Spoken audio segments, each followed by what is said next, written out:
नमस्कार साथियों, आज के वीडियो में मैं आपके सामने विज्ञान या गणित विषय का कोई वीडियो नहीं लाया। मैं आज आपके लिए लाया हूं कि किसी भी परीक्षा में हम कैसे सफलता प्राप्त कर सकते हैं।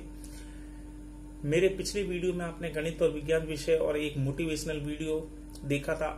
आज मैं परीक्षा में कैसे हम सफल हो सकते हैं उसके बारे में आज हम चर्चा करेंगे। साथियों, अगर आप लोगों को वीडियो पसंद आ रहे हैं तो मैं आपसे एक बार फिर निवेदन करूंगा कि प्लीज वीडियो को लाइक, सब्सक्राइब और शेयर करना ना भूलें। तो आइए आज हम चर्चा करते हैं कि किसी भी परीक्षा में हम कैसे सफल हो सकते हैं। उसके लिए हमें क्या करना है, सबसे पहले हमें सकारात्मक सोच रखनी है। किसी भी, चाहे वो स्कूली एग्जाम हो, कॉलेज का हो या कोई कंपटीशन हो या प्रतियोगी परीक्षा हो, उसके प्रति हमें सकारात्मक सोच रखनी है।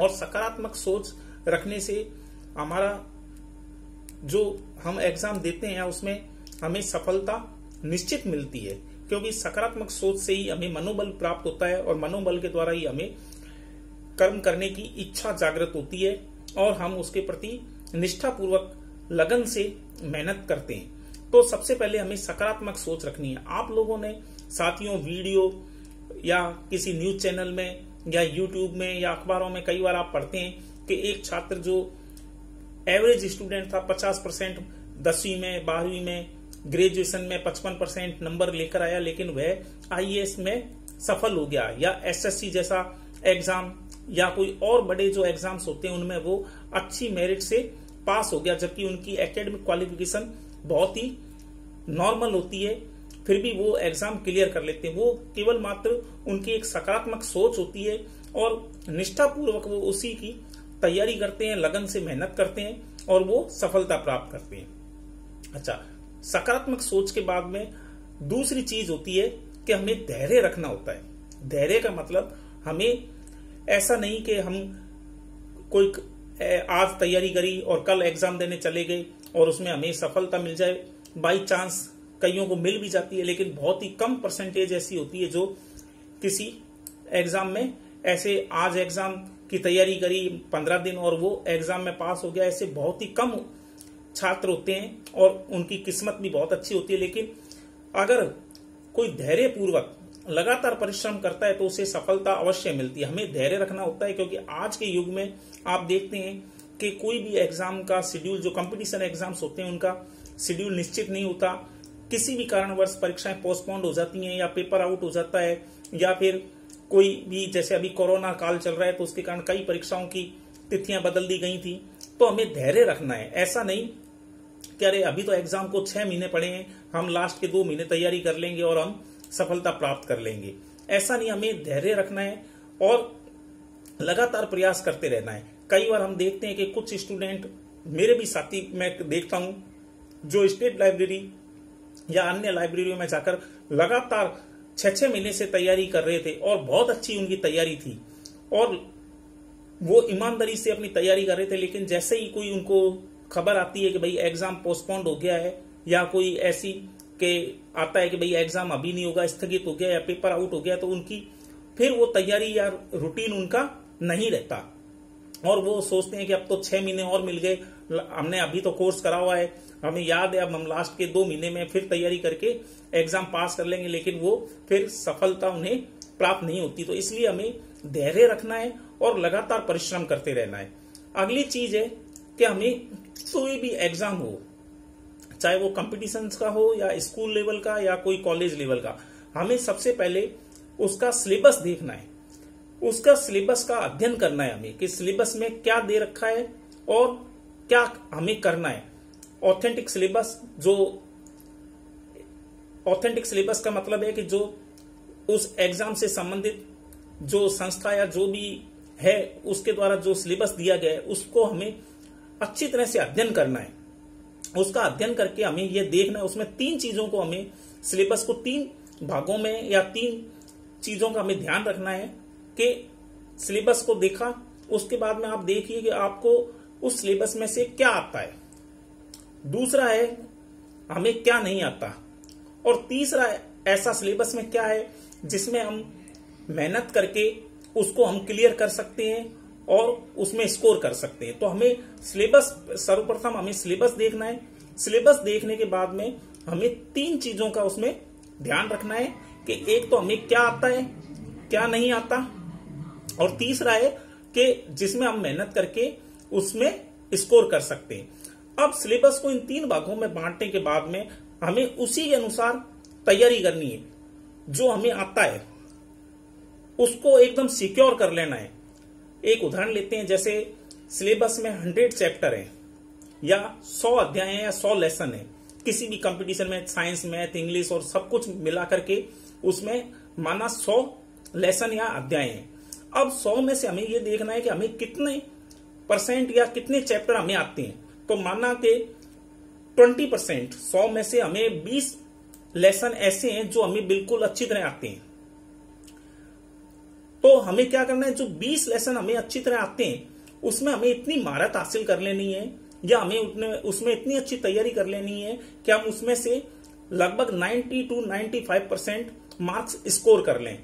मतलब कि अगर 100 लेसन है उसमें से 20 लेसन आपको अच्छी तरह आते हैं तो उसमें से 90% मतलब 18 मार्क्स तो हमें बिल्कुल सिक्योर कर लेने हैं, जिसमें कोई भी गुंजाइश नहीं बचे और हमें 90% उसका कवर कर लेना है, यानी 18 नंबर तो हमें बिल्कुल सिक्योर कर लेने।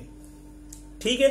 अब अगला स्टेज आएगी कि जो हमें नहीं आता, माना वो 40 लेसन है जो हमारे से हार्ड है और हमें उनके बारे में इतनी जानकारी नहीं है।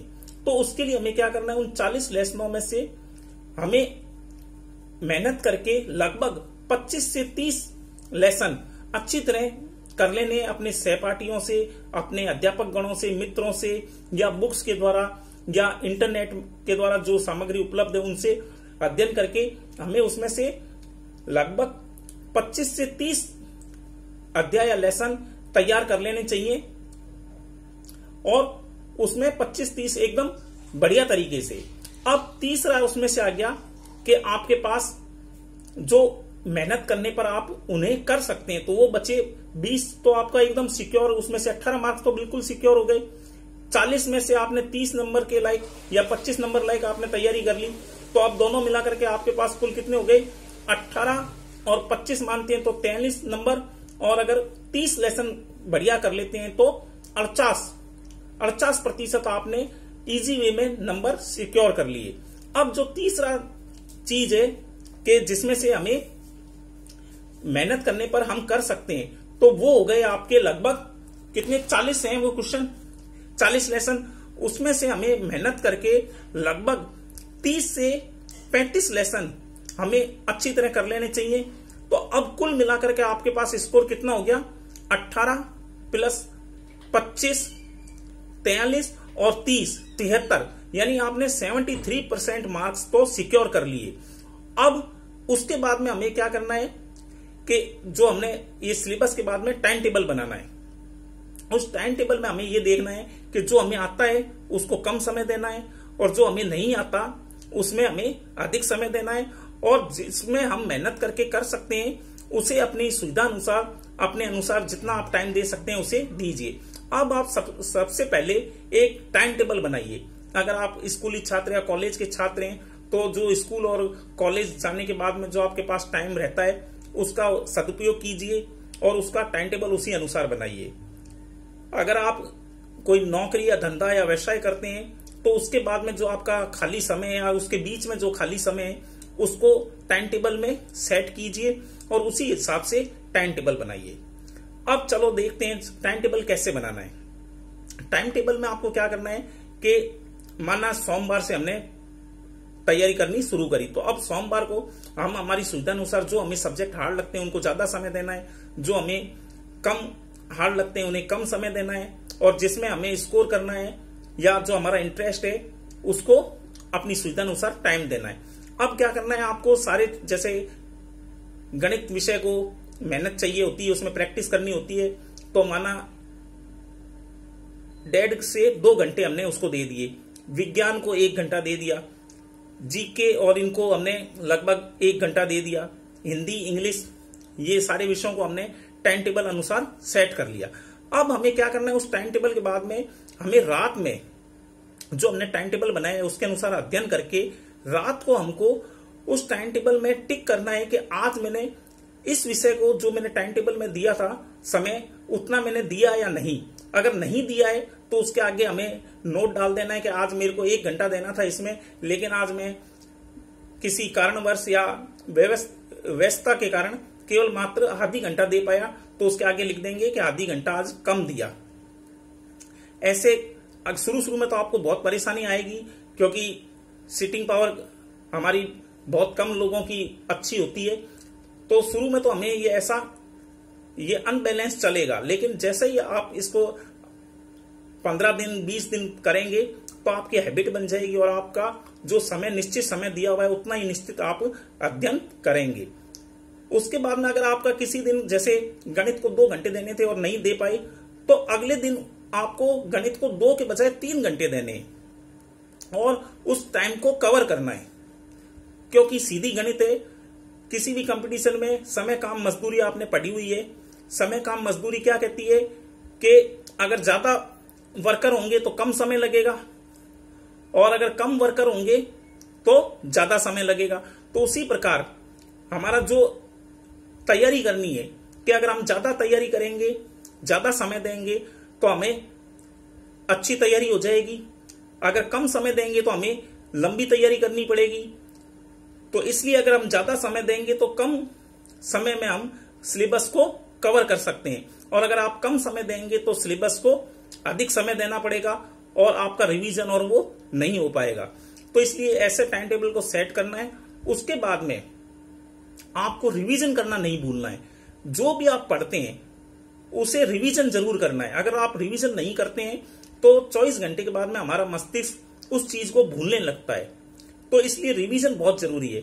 आपने एक छोटा सा और उदाहरण देता हूं कि आप देखते हो क्या मंदिरों में जाते हैं हम लोग, या कोई हम घर में हनुमान चालीसा या ये पढ़ते हैं, तो इसे हम कोई याद थोड़ी ना करते हैं, इसे हम डेली रिवीजन करते हैं। कोई भी आरती प्रभु की या भगवान की, ईश्वर की, उसे हम डेली पढ़ते हैं। फिर कुछ समय बाद में, वो महीना 2 महीने बाद में वो हमें कंठस्थ हो जाती है। क्यों? क्योंकि उसमें हम उसको याद करने की नहीं सोचते, हम केवल उसको पढ़ते हैं। तो उसको हम रिवीजन करते हैं डेली के डेली, इस कारण वो हमें कंठस्थ हो जाती हैं। ये एक आपके सामने अच्छा उदाहरण है।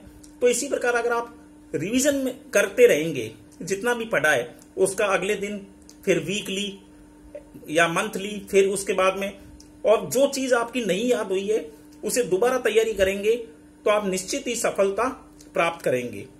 अगर साथियों, अगर आप लोगों को ये वीडियो पसंद आया है तो एक बार फिर पुनः कहना चाहूंगा कि प्लीज लाइक, सब्सक्राइब और शेयर करना ना भूलें, और वीडियो के बारे में कमेंट्स भी देवें। धन्यवाद।